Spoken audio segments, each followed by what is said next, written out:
Two balls and a strike to count on Taylor. Reyes fires. Swing and a drive. Deep left field. It's his way back. Welcome up. Rip Taylor. Hello again, everybody. Welcome into DodgerHeads, presented by DodgerBlue.com. My name is Jeff Spiegel, joined by Matt Moreno. And today we're talking about baseball and fun. Joe Kelly, part of a crew labeling themselves Baseball Isn't Boring on social media. And they're aiming to make baseball more fun. Now, it's an interesting timing for this conversation because obviously we're in the midst of a lockout and there's some rule changes and tweaks that are on the table. But just some bare numbers for you. Viewership of Major League Baseball down that in 2019 and 2020. Perks up again in 2021. Spectrum, I believe, reported 12% increases in ratings. Sportsnet LA did.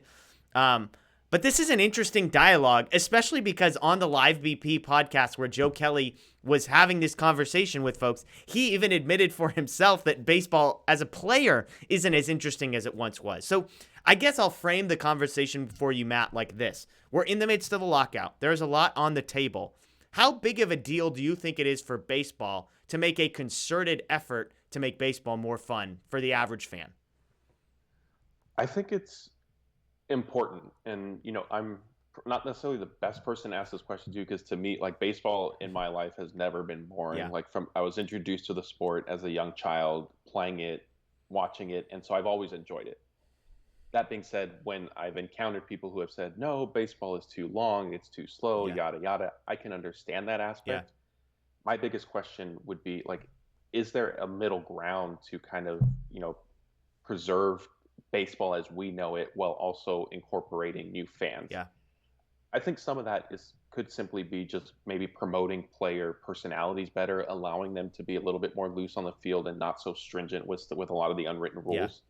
That being said, I'm not somebody who believes that we can just get rid of all of those and let it be a free for all, because my personality doesn't align with that either. I think the bigger issue though is, frankly, like the lockout. Right before it, there's a huge amount of free agency activity, and it was exciting for even from the Dodgers' perspective. Yes, they lost Corey Seager, they lost Max Scherzer, but there was a ton of business happening. And then the next day, it just went completely dark. Totally. Yeah, I'm with you. I mean, if you look at what are probably the two biggest stories in baseball over the past 5 years, they're both essentially lockouts. It's the actual lockout that we're in the midst of, and it was the pre-2020 debates about how long the season is going to be and how much people are going to get paid. And when those are the most memorable things that are happening in your sport, that's a problem. Now, that aside, I'm with you. Like, I love baseball. Obviously, here you and I are talking about baseball in the midst of a lockout. We clearly love baseball. Everybody watching this, engaging in consuming content, loves baseball. But I agree with you in the sense that if a friend comes up to me and says, you know what, I don't like baseball, it's too long, there's not enough stuff going on, I get it. Like, I'm not here saying you're crazy, you're wrong. Like, I understand.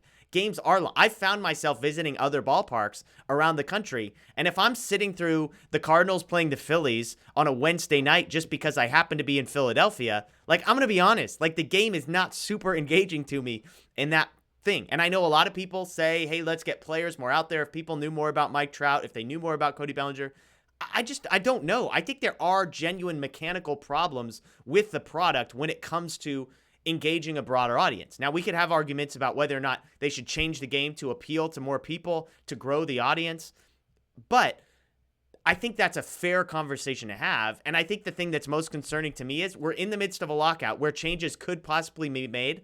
And you and I both know, Matt, that nothing's going to happen because all the owners and the players care about, the only priority on their list is money. They don't care about growing the game. They don't care about tweaking the game because at the end of the day, they're worried about tomorrow and the paychecks they have to write and receive tomorrow.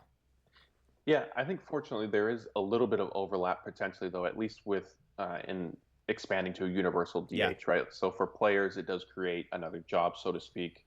And maybe it drives up offense, which then maybe lures in more viewers. Now, the universal DH is something I am completely against. Fully recognizing that the Dodgers are a team that would greatly benefit from it. I understand that aspect. Just from a pure how the game functions standpoint, I don't want to see the universal DH. I have resigned myself to the fact that it was coming. 2020, it helped that it was a shortened season, but by the end of that year, I kind of got used to it. And then we've discussed on the show, I thought it was ridiculous to then get away from it for 2021 when it's likely then coming back in 2022 and beyond. So, maybe something like that could help. I know Rob Manfred has said, he's open to kind of regulating defensive shifts and stuff like that. I don't know if scoring more runs will necessarily, like, how big of that impact will be in terms of viewership would be my question. Yeah. I think the biggest thing would be the reality is baseball is interesting in the sense that it is both a national and a local sport. At a local level, having 162 games is like gold. There's a reason the Dodgers signed such unbelievable TV contracts, because they have 162 nights of inventory plus the postseason. I think if you're a casual fan, 162 games is freaking insane. Like the idea, we're talking about the NBA. The NBA season is too long. It's half of the baseball season. And people say the NBA season is too long, right?